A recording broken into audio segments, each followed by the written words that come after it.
Di Sobat Muwardi ini kan banyak yang nggak tahu dok tentang WBK dan WBBM.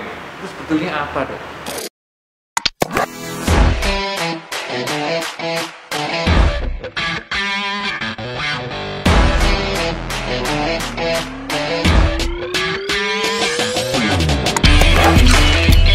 Bersama saya Dr. Yongki di Obayo.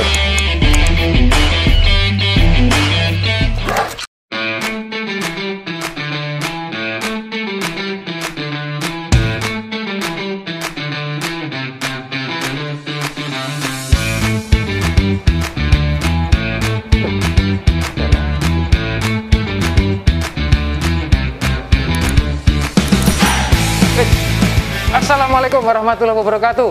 Berjumpa kembali dengan saya Dr. Yongki dalam acara Obayo, obrolan bareng Dr. Yongki. Nah, saya dari tadi tuh bingung banget lihat di rumah sakit Dr. Muwardi ya, banyak sekali tulisan-tulisan stop korupsi, WBK, WBBM. Ini apa sih sebenarnya? Saya penasaran banget, pingin tahu. Kalian juga pasti pingin tahu kan? Oke, ikuti saya ya, jangan kemana-mana. Oke, sip. Salah, sorry, kesana ya.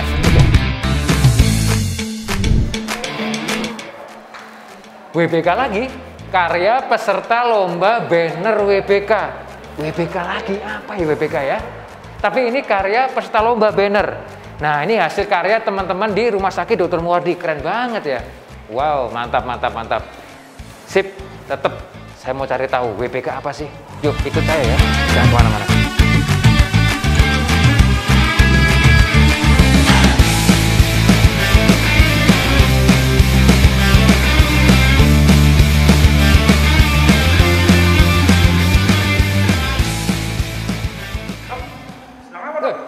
Pak Ari, ya, ini Pak Ari, saya tuh penasaran. Dari tadi masuk ke Muwardi, ya, banyak sekali poster, banner, ya, tentang korupsi lah, gratifikasi lah, WBK lah, WBBM. Ya apa sih Pak? Ini dapat saya jelaskan dalam rangka kita meningkatkan pelayanan publik. Iya, iya. Ini kita sedang membangun sistem pembangunan zona integritas. Zona integritas ya? Ya, zona integritas. Di mana zona integritas itu adalah predikat yang oleh pimpinan dan jajarannya, predikat dari pemerintah. Itu pilihannya mempunyai komitmen dok. Terutama dalam reformasi birokrasi. Reformasi birokrasi ya? Khususnya dalam pencegahan korupsi yang sekarang banyak terjadi di mana-mana. Oh gitu? Dalam rangka apa? Karena kita publik meningkatkan penguatan kualitas pelayanan publik. Selamat datang Anda memasuki zona integritas bagi korupsi dan wilayah bersih melayani. Bersih melayani ya. Kita sudah lolos dok. 2020 kita ingin bagaimana rumah sakit ini, rumah sakit milik publik, meningkatkan pembangunannya dengan mendapat predikat wilayah bersih. Wah mantap sekali ya, luar biasa. Tidak percaya dok? Ingin yang lebih lagi saya. Saya antar ke Muwardi 1 dok. Muwardi 1 langsung ya. Luar biasa. Oke, lanjut.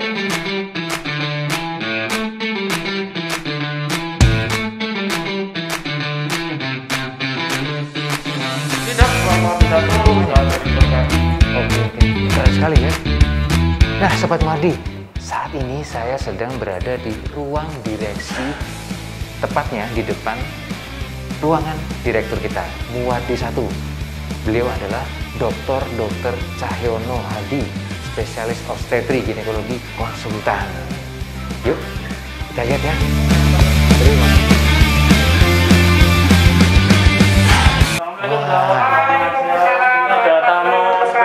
Wah, assalamualaikum warahmatullahi wabarakatuh. Alhamdulillah, akhirnya saya bisa ketemu sama idola saya, Dr. Cahyono Hadi. Bisa ketemu dok? Bisa. Iya dok ya? Yongki yang ganteng itu ya. Waduh, kayaknya itu hoax dok. Mohon dok, saya tinggal dulu. Loh, kita ikut acara kita? Tidak dong, nanti kita ada pelayanan. Terima kasih Pak Ari. Terima kasih Pak Ari ya. Selamat tugas ya. Terima kasih Pak Ari. Ya. Ki ada apa ini gerangan datang ke sini? Dok, saya mau nanya-nanya dok. Iya. Tentang gratifikasi, tentang korupsi, WBK, WBBM itu apa sih dok? Oke, memang rumah sakit kita itu pengen mencapai seperti itu ya. WBK, wilayah bebas korupsi, WBBM, wilayah birokrasi bersih melayani. Tapi kebetulan sekali ya bahwa ada ketuanya sendiri, beliau ahlinya. Dok. Kita panggil aja ya. Sebentar. Nomornya berapa lupa? Sebentar. Dokter Heri, monggo. Ini ditunggu oleh artis dari Rumah Sakit Muwardi akan melakukan wawancara tentang masalah BBM. Saya tunggu ya Pak Dokter Heri ya. Terima kasih. Oke, Dokter Yongki, monggo silahkan kalau nanti kita diskusi lebih lanjut tentang BBM Muwardi. Ayo monggo silahkan sambil menunggu Dokter Heri. Waalaikumsalam, Dok. Waalaikumsalam. Pak Heri, selamat datang. Ini Ketua BBM Dokter Muwardi. Ini Dokter Yongki. Beliau katanya mau bertanya-tanya tentang Dokter Yongki BBM. Gimana ini? Ya, ini Dok, saya ingin bertanya-tanya Dok nanti. Mungkin dengan Dokter Cahyono, dengan Dokter Heri juga ya, terkait dengan WBK dan WBPM itu. Maaf Dok, ini mengganggu waktunya Dok. Izin mau tanya-tanya Dok. Di Sobat Muwardi ini kan banyak yang nggak tahu Dok tentang WBK dan WBPM. Itu sebetulnya apa Dok? Begini Dokter Yongki, bahwa Rumah Sakit Muwardi itu merupakan bagian dari Provinsi Jawa Tengah. Ya, bahwa sudah dicanangkan kita harus melakukan suatu reformasi birokrasi. Reformasi birokrasi itu pertama kita harus menghilangkan penyalahgunaan wewenang, kemudian kita menghilangkan KKN, kemudian kita menghilangkan korupsi, kemudian kita juga menguatkan pengawasan. Nah, yang namanya WBK adalah singkatan dari wilayah bebas dari korupsi. Itu ada 5 item ya kira-kira. Dan kemudian yang namanya WBPM itu adalah wilayah birokrasi bersih dan melayani. Dari WBK 5 item ditambah 1 penguatan kualitas pelayanan publik, dan itu yang akan dilakukan oleh Rumah Sakit Dr. Muwardi. Luar biasa Dok ya, mantap sekali ya Dok. Wah, pakai repot-repot itu, gak usah Dok. Ya namanya juga tamu tadi. Orang Jawa itu kalau tamu itu harus disuguhi. Ya, tidak boleh disuguhi anggur. Kalau disuguhi anggur apa dianggurke gitu. Gitu. Silakan diminum dulu. Ya silakan Dek. Seperti kayak nanggung Dok tadi. Oke. Kita lanjut dulu pertanyaan Dok ya. Terkait dengan tadi ya predikat itu, apakah setiap instansi pemerintah itu wajib Dok mendapatkan predikat ini? Begini Dek, tadi kan sudah kita sebutkan bahwa kita itu kan merupakan bagian dari birokrasi ya, dari birokrasi negara, dalam hari ini birokrasi dari pemerintah daerah Jawa Tengah. Jadi semua instansi harus punya zona integritas, wilayah bebas dari korupsi, dan wilayah birokrasi bersih dan melayani. Itu harus kita capai Dek. Karena kita sebagai layanan publik harus seperti itu. Demikian Dek. Jadi semuanya wajib Dek ya? Wajib dan harus itu. Oke. Nah mungkin untuk selanjutnya gantian Dokter Heri ya Dok ya? Iya silakan. Beliau akan ketuanya. Monggo. Oke Dokter Heri. Monggo Dokter Yongki, monggo. Ini pengen nanya Dok. Iya. Jadi bagaimana ya Dok ya komitmen pimpinan dan seluruh pegawai di Muwardi ini untuk mewujudkan WBPM ini Dok? Ya. Gini Dokter Yongki, ini kan kerja sama-sama, kerja bareng-bareng. Jadi seluruh pimpinan, direksi dan sebagian birokrasi yang lain, dan seluruh Sitiwas Hospitalia itu ya harus sama-sama berkomitmen untuk menciptakan zona integritas. Ya, zona integritas yang intinya menuju ke reformasi birokrasi dalam hal pencegahan korupsi.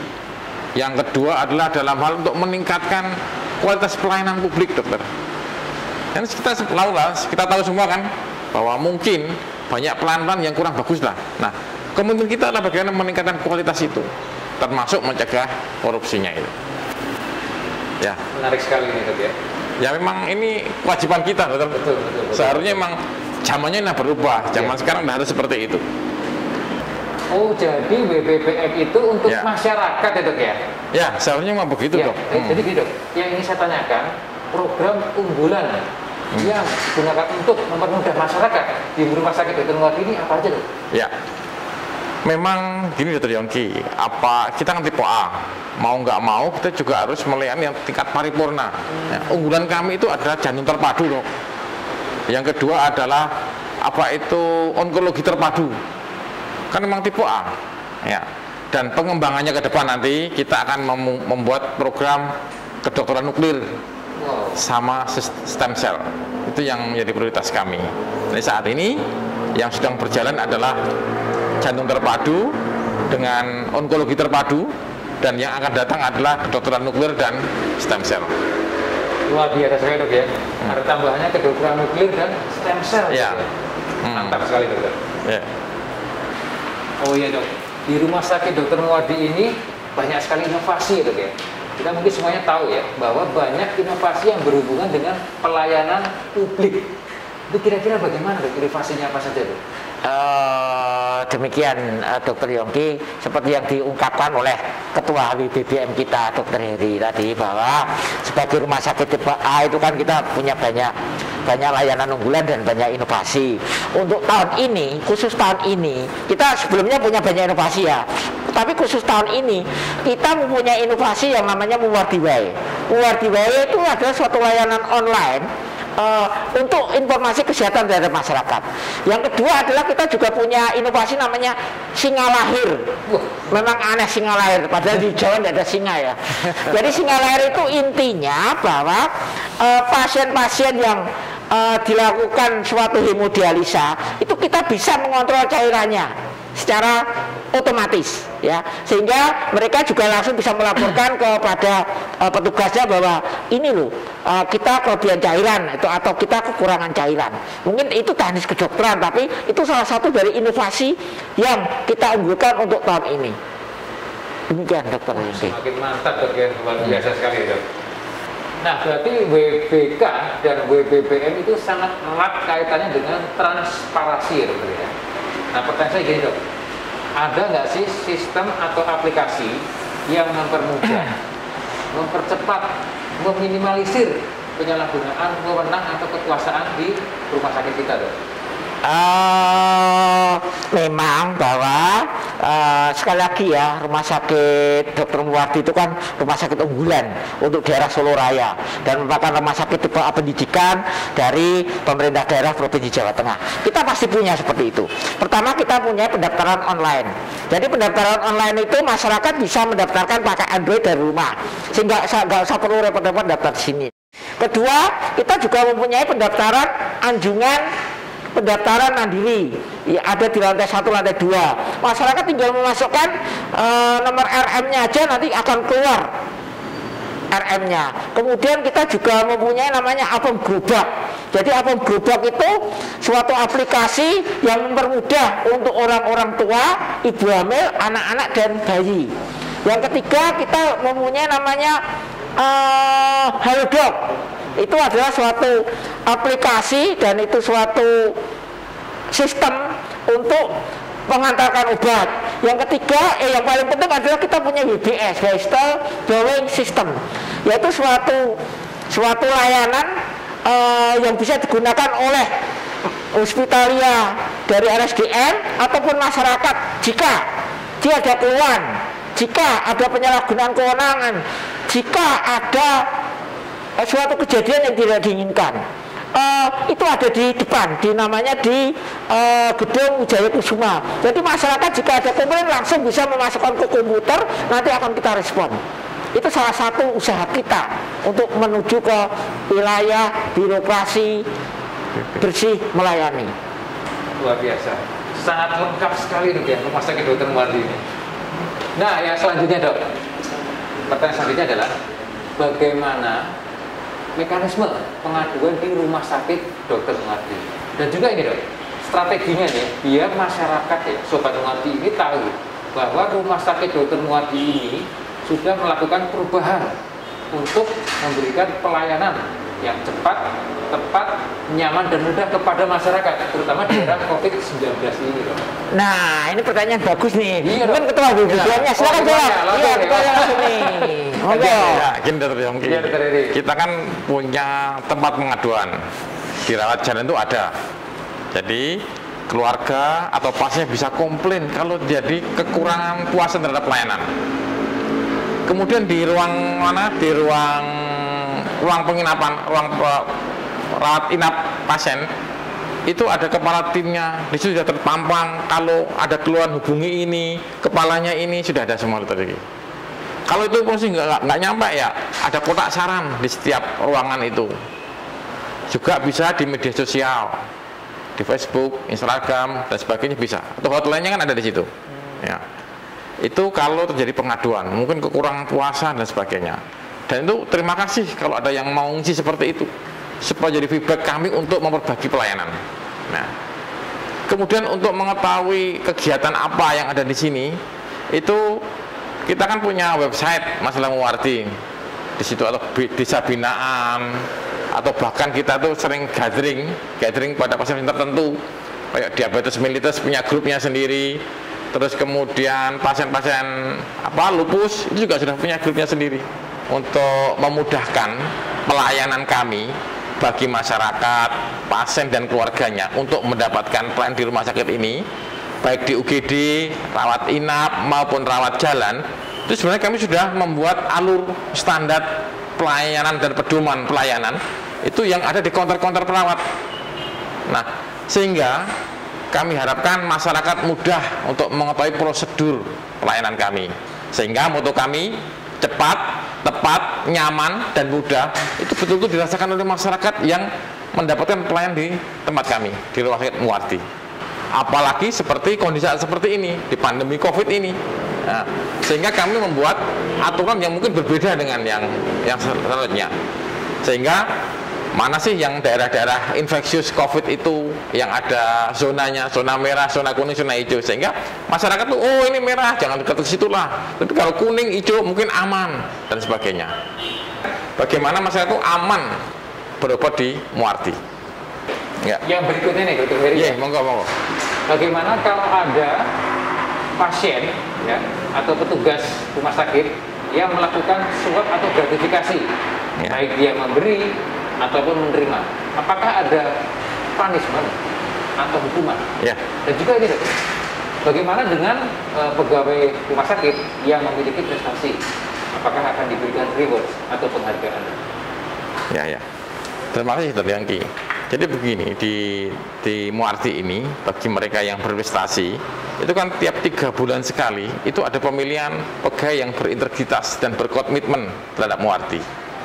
Dan itu akan kita berikan hadiah, Dok. Dan kemudian orang-orang ini yang berprestasi akan kita publish di tempat-tempat publik. Oh, ini loh yang berkualitas, ini yang berkomitmen, inilah yang berprestasi dan sebagainya.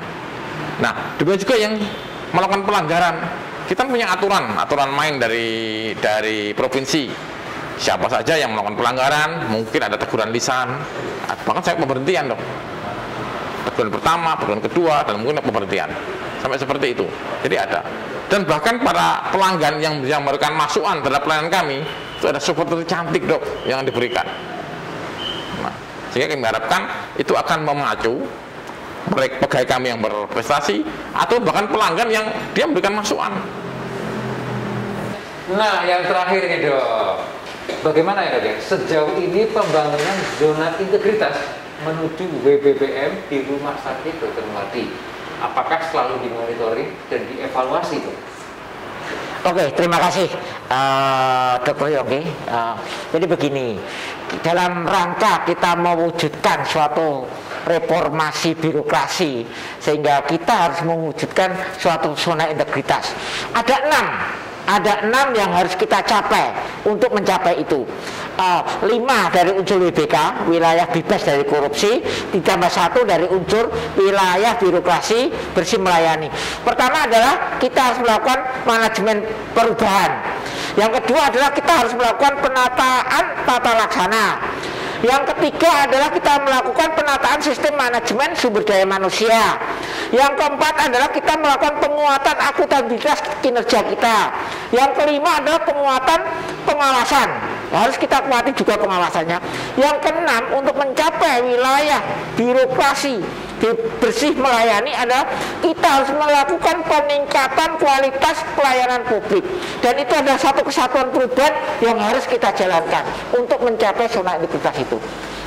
Dan yang 6 tadi dok, itu dimonitor evaluasi tiap 1 bulan sekali. Dan kita kan punya SPI, itulah yang akan mengevaluasi dok. Dan hasilnya nanti akan dilaporkan kepada direksi untuk perbaikan selanjutnya. Dokter Yongki tahu artinya SPI? Belum dok. Oh, SPI itu singkatan dari Satuan Pemeriksaan Internal Rumah Sakit RSDM, dan kita mempunyai itu yang melakukan monitor dan evaluasi setiap bulan. Demikian, Dokter. Keren sekali nih, Dokter Cahyono Hadi dan Dokter Heri. Bincang-bincang kita kali ini ya, banyak sekali ngobrol ini, dan ya sudah lebih banyak tahu sekarang dok tentang WBK, WBPM dan lain sebagainya. Terima kasih sekali ini untuk waktunya dok. Mudah-mudahan nggak merasa terganggu ya dok ya dengan kehadiran saya di sini. Kayaknya tidak sih, soalnya senang kita ketemu dengan bintang film. Ya. Oh ya, terima kasih dok. Cuma nyuguh aja nggak apa dok. Terima kasih sekali Dokter Cahyono Hadi, Dokter Heri atas waktunya. Sebentar dokter. Yongki, kita buat komitmen dulu bersama ya, ketika ya. Oh iya, siap. Oke, kita siap. Ini Sobat Warti dan Sobat Reform, komitmen kami, direksi dan jajaran RSUD Dr. Warti, bertekad mewujudkan reformasi birokrasi guna pencegahan korupsi dan peningkatan kualitas pelayanan publik. Nah, Sobat Muwardi, setelah selesai perbincangan kita tentang WBK, WBPM, semuanya tentang korupsi gratifikasi, banyak sekali ya. Alhamdulillah kita sudah banyak tahu, banyak informasi dari narasumbernya langsung. Oke, terima kasih yang sudah mengikuti acara Obayo, obrolan bareng Dr. Yongki. Sampai ketemu lagi di episode yang berikutnya. Terima kasih. Wassalamualaikum warahmatullahi wabarakatuh.